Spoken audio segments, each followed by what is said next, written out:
అందరికీ నమస్కారం అండి. పద్మనాభం, మల్లికార్జున్ చాలా ఏళ్ల నుంచి స్నేహితులు. ఒకటే ఆఫీస్‌లో పనిచేస్తున్నారు. పైగా కాలనీలో పక్కపక్కనే ఇళ్లు కట్టుకున్నారు. పద్మనాభానికి ఒక కొడుకు. అతని పేరు వాసు. మల్లికార్జున్‌కి ఒక కూతురు. ఆమె పేరు సంధ్య.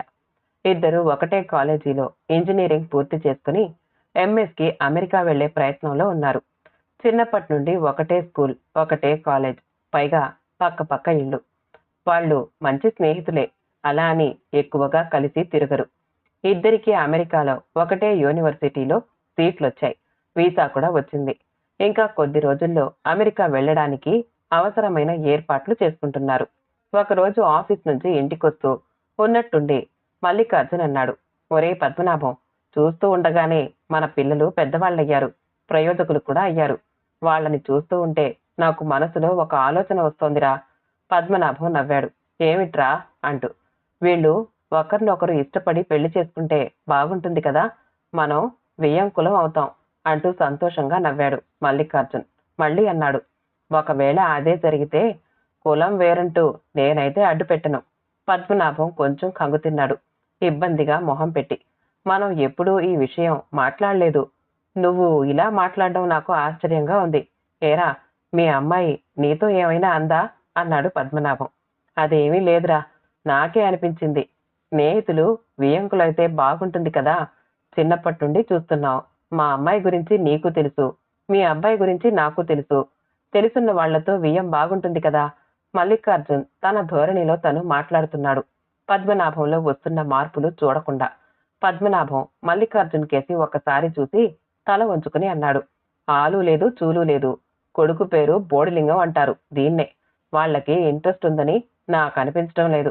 అయినా మా వాళ్లల్లోనే ఒక అమ్మాయిని ఇంతకు ముందే మాట్లాడుకున్నాం. ఉద్యోగం వచ్చాక చేద్దామని అనుకుంటున్నాం. ఉద్యోగం వచ్చే వరకు ఎవ్వరికీ చెప్పొద్దని అనుకున్నాం. అందుకే ఇంతవరకు నీకు చెప్పలేదు. పద్మనాభం మాటలకి మల్లికార్జున్కి మొహం మీద చల్లనీళ్లు కొట్టినట్లయి తెలివిలోకొచ్చాడు. ఉత్సాహం కాస్త నీరు కారింది. అవునా, అలాగా అన్నాడు మల్లికార్జున్ నిరుత్సాహాన్ని, నిరాశని దాచుకుంటూ. ఆ తర్వాత వారిద్దరూ మౌనంగా ఉండిపోయారు. మౌనంగానే ఎవరింటికి వారు చేరుకున్నారు. తను తొందరపడి అలా మాట్లాడడం ఎంత స్నేహితుడైనా సరైనది కాదేమో అనుకుంటూ ఇంకాస్త ఇబ్బందిగా ఫీలయ్యాడు మల్లికార్జున్. అన్యమనస్కంగానే భోజనం ముగించి పద్మనాభం ఇంటికి వెళ్ళాడు సారీ చెప్దామని. ఇంటికి వెళ్లి తలుపు తట్టబోతున్న మల్లికార్జున్కి పద్మనాభం మాటలు వినిపించాయి. నీకు సంధికి మధ్య ఏముందో నాకు తెలియదు. నాకు అవసరం లేదు కూడా. ప్రేమ దోమ అంటూ ఎవరి వెనకైనా తిరిగితే కాళ్ళు విరక్కొడతాను. బుద్ధిగా చదువుకుని ఉద్యోగం సంపాదించుకో. ఆ తర్వాత మన వాళ్లల్లోనే డబ్బులున్న వాళ్ల అమ్మాయిని చూస్తాను, చేసుకుందు గాని.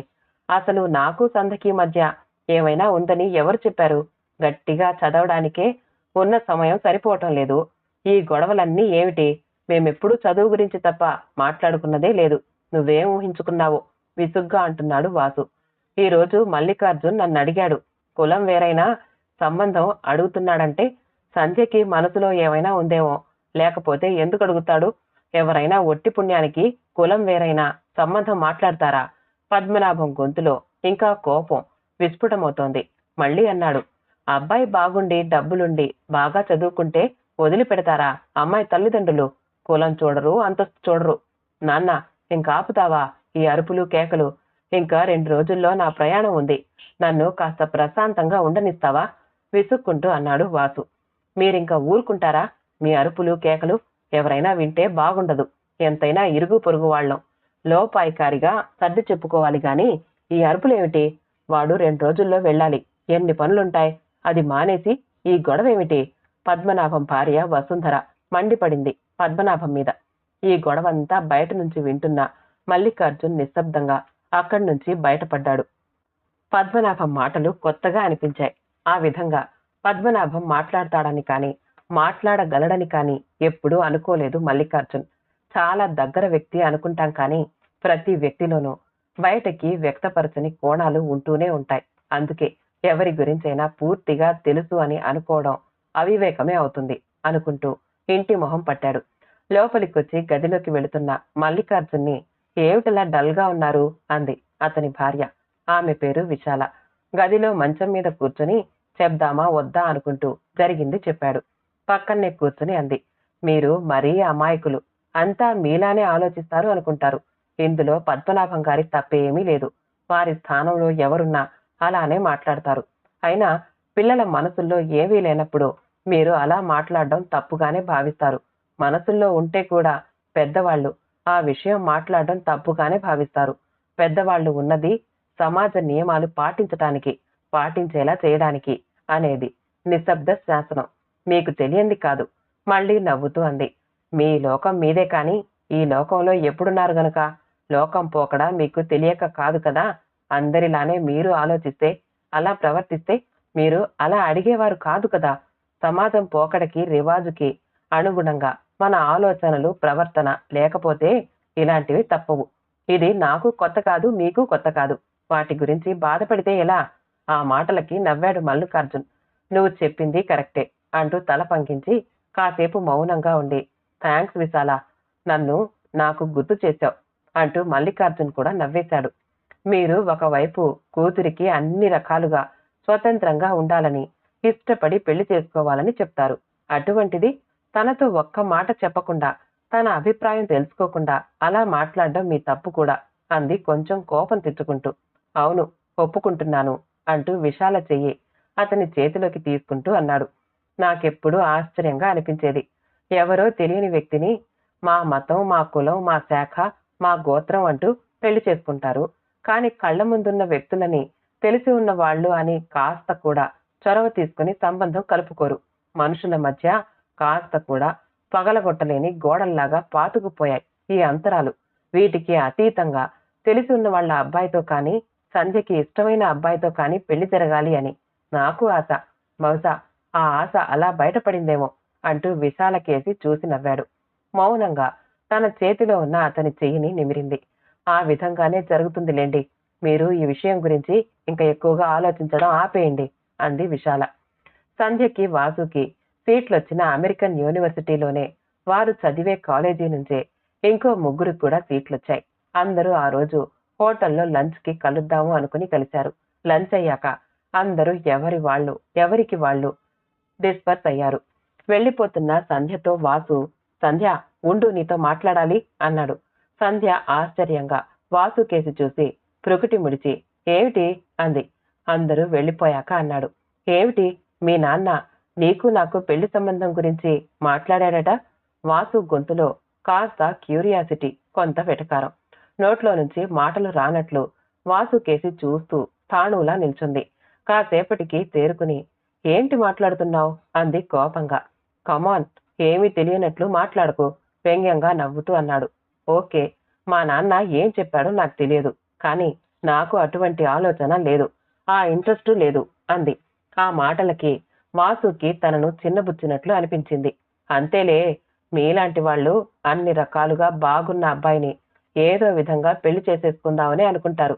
కుదరకపోతే ఇలా పోజులు కొడతారు అంటున్న వాసు మాటలు పూర్తి చేయకుండానే చెళ్ళుమంటూ చెంప మీద కొట్టింది. సంధ్య కళ్ళు అగ్ని గోళాల్లా అగ్నిని కురిపిస్తున్నాయి. వాసు భయపడి తల వంచుకున్నాడు. కాస్త కూడా సంస్కారం లేకుండా మాట్లాడుతున్నావు. నీలాంటి బుద్ధి లేని వాణ్ణి నేను ఎప్పటికీ చేసుకోను అంటూ సంధ్య అక్కడి నుంచి వెళ్ళిపోయింది. వాసు కోపంతో అసహాయంగా ఆమె వెళ్లిన వైపు చూస్తూ ఉండిపోయాడు. సంధ్యకి చాలా కోపంగా ఉంది. వాసు అలా ఎలా మాట్లాడాడు? అమ్మాయిల పట్ల తేలికైన అభిప్రాయమా?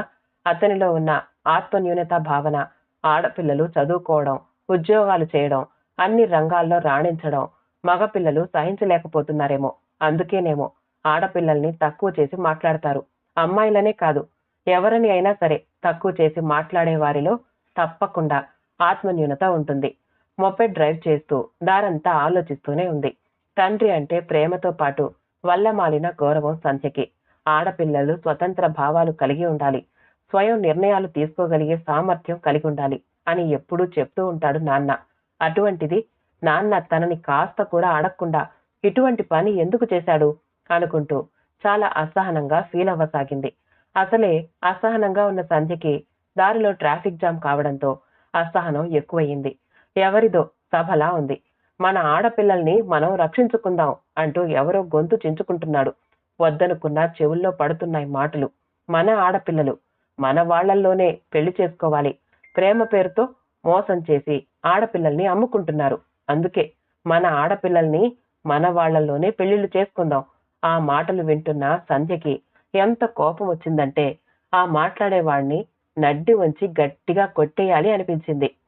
ఎలా అనిపిస్తున్నారు ఆడపిల్లలు వీళ్ళకి? వస్తువుల్లా లోపల బీరువాలో పెట్టి దాచి వాళ్ళు అనుకున్న వాళ్లతో పెళ్లి చేయడానికి అతను చెప్పే వాళ్ళు ఏదో వాళ్ళ ఆడపిల్లలని ఉద్ధరించడానికి పైనుంచి ఊడిపడ్డట్లు.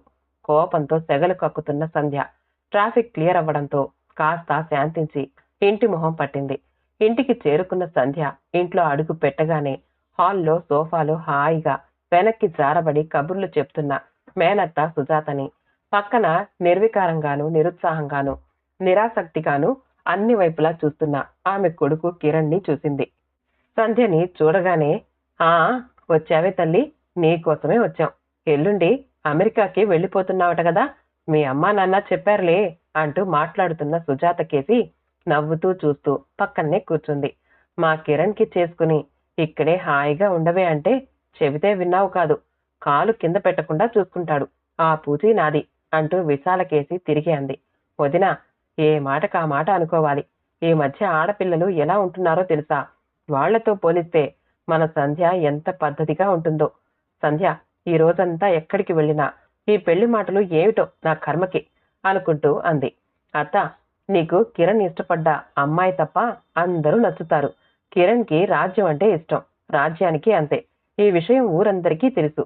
అన్నీ తెలిసి ఇంత ధైర్యంగా కిరణ్ ని పెళ్లి చేసుకోమని ఎలా అడుగుతావు అంటూ కిరణ్ కేసి చూసి, ఏరా నువ్వెలా ఊరుకుంటున్నావు అసలు అంది. నిబ్బరంగా నవ్వాడు కిరణ్. మీ ఇద్దరికి ఇద్దరే. ఆవిడ ఈ పెళ్లికి ఒప్పుకోదు. పోనీ వీడు ఏమైనా ధైర్యం చేసి చేసుకుంటాడా అంటే అదీ లేదు. అత్త, ఇప్పుడే ఒక అతను పెద్ద సభ పెట్టి మాట్లాడుతున్నాడు. ఎవరి కులం వాళ్ళు వాళ్ళ కులం వాళ్ళని, ఎవరి మతం వాళ్ళు వాళ్ళ మతం వాళ్ళని చేసుకోవాలి. శాఖలు గోత్రాలు లాంటివి ఉంటే అవి కూడా తూచా తప్పకుండా పాటించే పెళ్లిళ్లు చేసుకోవాలి. లేకపోతే ఆడపిల్లలు అన్యాయం అయిపోతారు అని గట్టిగా చెప్తున్నాడు. నీకు తమ్ముడో అన్నయ్యో మరి ఆ ఉద్యమంలో చేరిపోకూడదు అంది మళ్ళీ. సుజాత విశాలకేసి చూసి, చూడొదినా దీని వెటికారం అంది కొంచెం కోపంగా. లేకపోతే ఏదో శాఖ తేడా అని ప్రేమించుకుంటున్న వాళ్ళని విడదీయాలని చూస్తున్నావు. ఆ పాపం ఊరికే పోదు. నువ్వు ఇలా పట్టుపట్టి కూర్చో. కిరణ్ చూస్తూ ఉండగానే ముసలివాడైపోతాడు. రాజ్యం విసిగిపోయి వేరే వాణ్ణి చేసుకుంటుంది. ఒక్కడే మిగిలిపోతాడు. సంధ్య గొంతులో చిరాకు ఎంత దాచుకున్నా దాగకుండా కాస్త వ్యక్తమవుతూనే ఉంది. నువ్వు మీ నాన్నలానే మాట్లాడతావే అంది సుజాత నిష్ఠూరంగా. దాంట్లో ఆశ్చర్యం ఏముంది? ఆయన కూతుర్నే కదా నేను. కానీ నాకిప్పటికీ ఆశ్చర్యం కలిగించేది, అర్థం కానిది నీకు మా నాన్నకి అన్నా చెల్లెళ్ళైనా ఆలోచనల్లో అంత తేడా ఎలా వచ్చింది అని సంధ్య నవ్వుతూ అంది. సుజాత, నీ మాటలకేం కానీ వచ్చి చాలాసేపు అయ్యింది, నిన్ను చూశాంగా అని విశాలకేసి చూస్తూ, ఇంక వెళ్తాం వదినా, వచ్చిన పని అయ్యిందిగా, సంధ్యని చూశాం అంటూ కూర్చున్నదల్లా లేచింది. జాగ్రత్తరా అంటూ సంధ్యని దగ్గరికి తీసుకుని బుగ్గలు పొడికింది.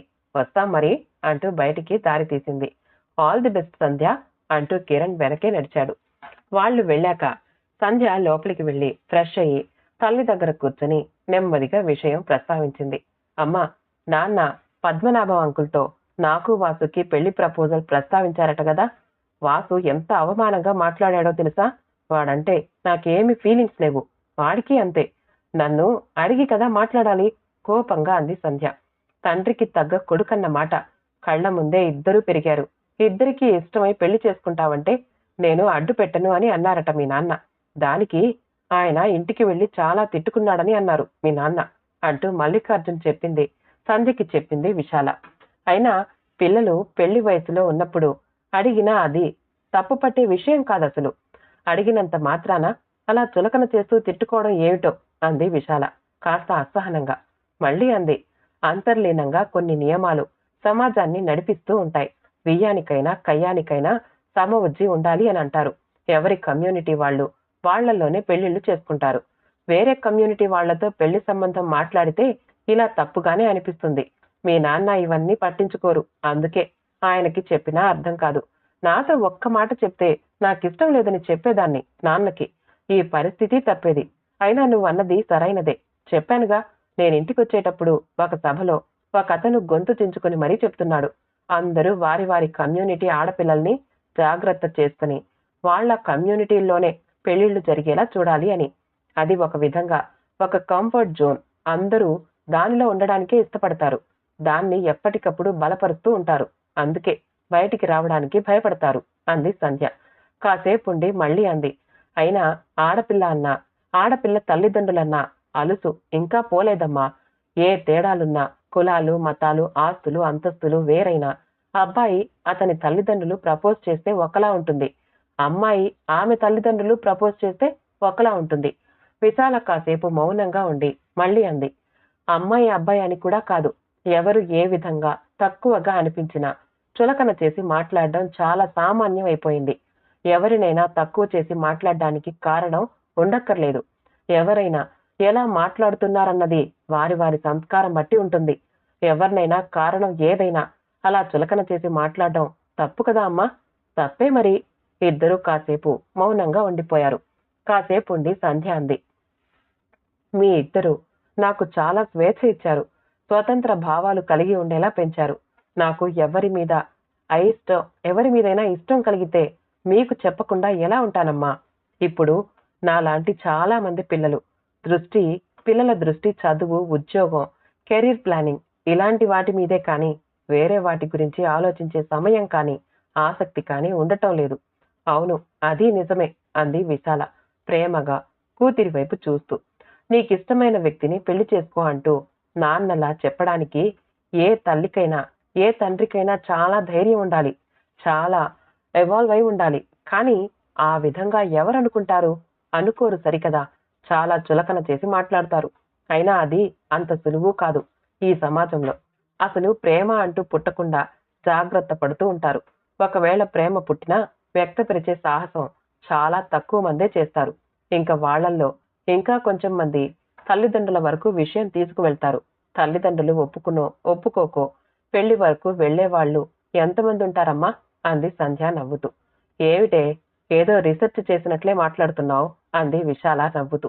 దీనికి పెద్ద రీసెర్చ్ అవసరం ఏముందని చూస్తున్నాంగా అంది సంధ్య. కాసేపుండి మళ్ళీ అంది. ఇప్పటికీ ఏం మార్పు వచ్చిందని? ఎవరైనా ప్రేమించుకుంటున్నారంటే చులకనగా చూసేవారే ఎక్కువ. అది ఏదో సినిమాలకే కథలకే పరిమితం కావాలి అన్నట్లు చెప్పకనే చెప్తారు. ఎందుకో ప్రేమించుకోవడాన్ని గౌరవించరు.